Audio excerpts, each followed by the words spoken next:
ጤና ይስጥልን እንደምን ዋላችሁ። የእኩለ ቀን የስፖርት ዜናዎች ወደ እናንተ ይደርሳሉ። አብራችሁን ቆዩ። የኢትዮጵያ ፕሪሚየር ሊግ 33ኛ ሳምንት መርሃ ግብር ትላንት በተደረጉ 4 ጨዋታዎች ቀጥሏል። በእለቱ የተሻለ ትኩረት አግኝቶ የነበረው የኢትዮጵያ ቡናና ፋሲል ከነማ ጨዋታ በቡናማዎቹ 2-1 አሸናፊነት ተጠናቋል። ለኢትዮጵያ ቡና አቡበከር አዳሙ በፍጹም ቅጣት ምት እንዲሁም ሀብታሙ አሸናፊ በጨዋታ ግቦችን አስገኝተዋል። ፋሲል ከሽንፈት ያልዳነበትን ግብ ኪሩቤል ዳኘ ከመረብ አሳርፏል። ውጤቱንም ተከትሎ ኢትዮጵያ ቡና ደረጃውን ወደ 5ኛ ደረጃ ከፍ አድርጓል። ፋሲል ከነማ 6ኛ ላይ ለመቀመጥ ተገዷል። በሌላ የትላንት ጨዋታ አዲስ አበባ ስቴዲየም ላይ ቅዱስ ጊዮርጊስ ከሐዋሳ ከተማ ተገናኝተዋል። በፈረሰኞቹ 1-0 አሸናፊነት በተጠናቀቀው በዚሁ ጨዋታ የማሸነፊያ ግቧን በጨዋታው ጅማሮ ብሩክ አለማየሁ አስቆጥሯል። ወራጅ ቀጠና ውስጥ የሚገኘው መቀሌ ሰባ እንደርታ በቦናሊ ብቸኛ ግብ ሸገር ከተማን 1-0 ረቷል። ኢትዮ ኤሌክትሪክ ከድሬዳዋ ከተማ ያገናኘው ጨዋታ ደግሞ አንዳቻ ተጠናቋል።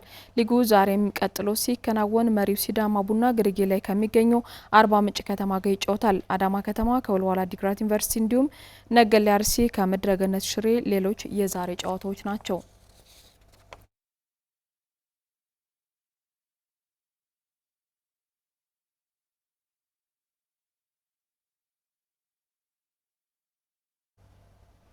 የኢትዮጵያ ሴቶች ፕሪሚየር ሊግ ንግድ ባንክ ተከታታይ 6ኛ ጊዜ ሻምፒዮን አድርጎ መጠናቀቁ ይታወሳል። ሊጉ በ364 ጨዋታዎች 450 ግቦች ሲቆጠርበት ዳግማዊት ሰለሞን ከኢትዮ ኤሌክትሪክ ደግሞ በ24 ግብ ከፍተኛ ግብ አስቆጣሪ ሆና አጠናቃለች። ከፕሪሚየር ሊጉ ጋር የተያያዙ ቁጥራዊ መረጃዎችን ተከታትለን እንመለስ። የ2018 የኢትዮጵያ ሴቶች ፕሪሚየር ሊግ የኢትዮጵያ ንግድ ባንክን ሻምፒዮን አድርጎ የውድድር ዘመኑን አጠናቋል። የውድድር ዓመቱ በምን መልኩ ተጠናቀቀ የሚለውን ቁጥራዊ መረጃዎችን ነው የማጋራችሁ። ቀደም ብዬ እንዳነሳሁት እንግዲህ የ2018 የኢትዮጵያ ሴቶች ፕሪሚየር ሊግ ሲጠናቀቅ 364 ጨዋታዎች በአጠቃላይ ተከናውነዋል። 450 ግቦች ደግሞ ተቆጥረዋል። በእነዚህ ጨዋታዎች ልክ ደግሞ ብዙ ግብ ያስቆጠሩ ክለቦችንና ብዙ ግብ የተቆጠረባቸው እንመለከታለን። ኢትዮጵያ ንግድ ባንክ 73 ግቦችን ያስቆጠረ ብቸኛው ክለብ ነው። ብዙ ግብ የተቆጠረበት ደግሞ አርባ ምንጭ ከተማ እግር ኳስ ክለብ ነው። 53 ግቦች ተቆጥሮባቸዋል። ዝቅተኛ ግብ ያስቆጠረው አርባ ምንጭ ነው። በተመሳሳይ 11 ግብ ብቻ ነው በሌሎች ክለቦች ላይ ማስቆጠር የቻለው። ኢትዮጵያ ንግድ ባንክ ሻምፒዮን ሆኖ አጠናቋል። ንግድ ባንክ በዘንድሮ የውድድር ዓመት ከኢትዮ ኤሌክትሪክ ብርቱ ፍክክር ቢገጥሙም በመጨረሻ ሰዓት ባደረጉት የመጨረሻ ጨዋታ 2-0 በማሸነፍ አሸናፊ ሆኗል። 26 ጨዋታዎችን አድርጎ 22 ጨዋታዎችን አሸንፏል። 3 ጊዜ አቻ ሲወጣ አንድ ጨዋታ ብቻ ነው የተሸነፈው። እርሱም በኤሌክትሪክ ነው የተሸነፈው። 69 ነጥብ በመሰብሰብ የሊጉ ሻምፒዮን ሆኖ አጠናቋል። ሁለተኛ ላይ ያጠናቀቀው ኢትዮ ኤሌክትሪክን ስንመለከት በ26 ጨዋታዎች 21 ጨዋታዎችን በአሸናፊነት ሲያጠናቅቅ 3 ጊዜ ነጥብ ተጋርቷል።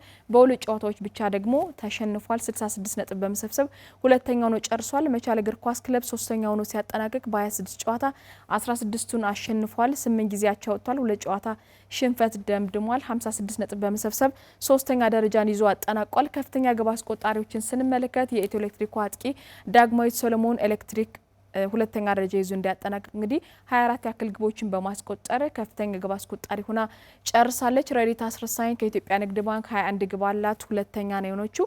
እሙሽ ዳንኤል በተመሳሳይ ከኢትዮጵያ ንግድ ባንክ 13 ግብ አስቆጥራ ሶስተኛ ደረጃን ይዛ አጠናቃለች። የወረዱ ክለቦችን ነው የምንመለከተው። የወረዱ ክለቦች አዲስ አበባ ከተማና አርባ ምንጭ ከተማ እግር ኳስ ክለብ ወደ ከፍተኛ ሊግ መውረዳቸውን አረጋግጧል። ሁለቱ ክለቦች አዲስ አበባ ከተማ በ26 ጨዋታ 4 ጊዜ ብቻ ነው ያሸነፈው፣ አራታቸው ወጥቷል።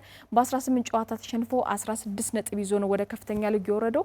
አርባ ምንጭ ከተማ በ26 ጨዋታ 2 ጊዜ ብቻ አሸነፈ፣ በ4 ጨዋታ ነጥብ ተጋርቷል። በ20 ጨዋታ ተሸንፎ 10 ነጥብ ይዞ ወደ ታች መውረዱን ያረጋገጠ ክለብ ሆኗል። የባህር ዳር ከነማ እግር ኳስ ክለብ በኢትዮጵያ ሴቶች ፕሪሚየር ሊግ ላይ 2 ዓመት ተሳትፎን እያደረገ ነው የሚገኝ። ከከፍተኛ ሊግ ከወረደ በኋላ ድጋሚ ወደ ፕሪሚየር ሊጉ የማደግ እድልን አግኝቶ ተሳትፎም ቀጥሏል። በዘንድሮ የውድድር ዓመት ላይ ያስመዘገባቸውን ውጤት ስንመለከት በ26 ጨዋታዎች 7 ጨዋታዎችን አሸንፏል። አንድ ጊዜያቸው ወጥቷል። 18 ጨዋታ ተሸንፎ በ22 ነጥብ እንግዲህ 10ኛ ደረጃን ይዞ አጠናቋል። በዘንድሮ የውድድር ዓመት ላይ ባህር ዳር ከነማ ብዙ ተጫዋቾችን አስፈርመው ነበር በሊጉ የገቡት ሁነኛ ተፎካካሪ ለመሆን፣ ነገር ግን 10ኛ ደረጃን ይዞ አጠናቀዋል። ካለፈው የውድድር ዓመት አንጻር ያስመዘገቡት ውጤት ጥሩ ነው ማለት እንችላለን። 7 ጨዋታዎችን አሸንፏል።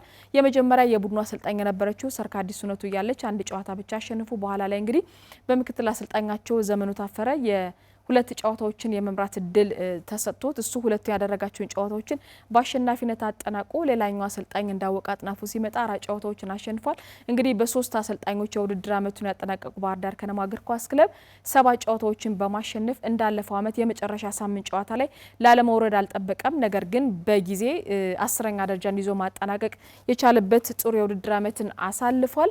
በሴቶች ፕሪሚየር ሊግ ላይ እንግዲህ ጠቅለል ያሉ ቁጥራዊ መረጃዎች እነዚህን የሚመስሉት። በሚቀጥሉት የውድድር ዓመታት የትኞቹ ክለቦች ተሽለው ይመጣሉ፣ የትኞቹ ደግሞ ያላቸውን ክፍተት ሞልተው ተጠናክረው ይመጣሉ የሚለውን የምንመለከት ነው የሚሆነው። ያም ሆኖ እንግዲህ ኢትዮጵያ ንግድ ባንክ በውድድር ዓመቱ በአጠቃላይ እንግዲህ ለተከታታይ 6ኛ የውድድር ዓመት ሻምፒዮኑን አጠናቋል። በአጠቃላይ ደግሞ 9ኛ ጊዜ የኢትዮጵያ ሴቶች ፕሪሚየር ሊግን ሻምፒዮን መሆን ችሏል። የነበሩኝ ቁጥራዊ መረጃዎች እነዚህን ይመስላሉ። አመሰግናለሁ።